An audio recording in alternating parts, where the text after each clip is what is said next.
Fusha është shumë e gjerë.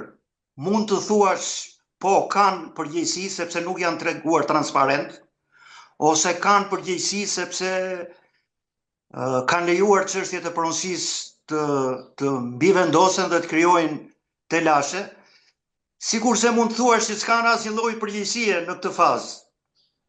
Unë mund t'ju them gjithmonë nga eksperienca që leja e zhvillimit është leje për të hartuar pikërisht ato që kërkohen tani.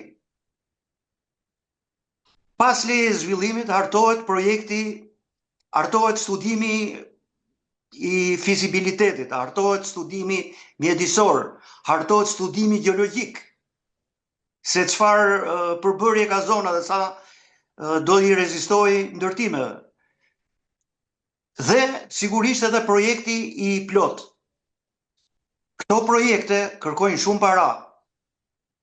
Me 10 milion euro, kur flitet për një resort të nivelit shumë të lartë turistik.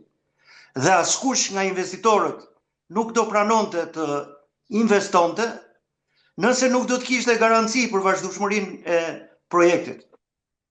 Prandaj në këtë kuptim them që kërkesat për transparencë jo se nuk janë legjitime, janë legjitime, por transparenca duhet të garantohet këtë tutje kur fillojnë e hartohen këto dokumenta kaq të rëndësishme për realizimin e projektit. Dhe të mos kujtojmë që ky projekt do të fillojë nesër.